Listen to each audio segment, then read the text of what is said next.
ରାଧେ ସାଙ୍ଗମାନେ, ମୁଁ ପୂଜା କରି ଏବେ ତଳକୁ ଆସିଛି। ଆଜି ମୋ ନାତୁଣୀ ରୋଷେଇ କରୁଛି। ସବୁଦିନେ ମୁଁ କରୁଛି ବୋଲି ମୋତେ କହୁଛି ତୁ କ'ଣ ସବୁଦିନେ କରୁଛୁ, ଆଜି ମୁଁ କରିବି। ଆଜି ସିଏ ଅଟା ନୁଡୁଲ୍ସ କରୁଛି।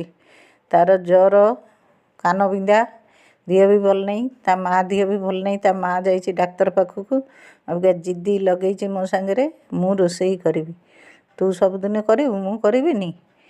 ଆଜି ସିଏ ଅଟା ନୁଡୁଲ୍ସ କରୁଛି ନିଜେ ନିଜେ। ବାଟିରେ ଦେଇଛି, ତାକୁ ସବୁ ହାତରେ ଭାଙ୍ଗୁଛି। ଏବେ ଇଣ୍ଡକ୍ସନ୍ ଚୁଲାରେ ବସେଇ ଦେଇଛି ମୁଁ, ପାଣି ଦେଉଛି। ସିଏ ନିଜେ ରାନ୍ଧିବ। ଗୋଟେ ଟୁଲ୍ ପକେଇ ଠିଆ ହେଇଛି। ଏବେ ନିଜେ ନୁଡୁଲ୍ସ କରୁଛି। ଠିଆ ହେଇ ସିଏ ସବୁ ରୋଷେଇ ଜାଣିଛି କୁଆଡ଼େ। ଦେଖନ୍ତୁ କେମିତି ରୋଷେଇ କରୁଛି ହେଲା। ତା ରୋଷେଇ ଯଦି ଭଲ ଲାଗେ ଗୋଟେ ଲାଇକ୍ ଆଉ ସେୟାର କରିବେ। ନୁଡୁଲ୍ସ ହେଇଯାଇଛି। ଏବେ ନିଜେ ଖାଇ ବସିଛି, ନିଜେ ଖାଉଛି। ତା ଦେହଟା ବି ଭଲ ନାହିଁ ତ, ଯାହା ଜିଦି କରୁଛି ସେଇଆ ସମ୍ଭାଳିବାକୁ ପଡ଼ୁଛି ଆଉ। ରହିଲି ଆଜ୍ଞା। ରାଧେ ରାଧେ, ଜୟ ଜଗନ୍ନାଥ। ସମସ୍ତେ ସୁସ୍ଥ ରୁହନ୍ତୁ।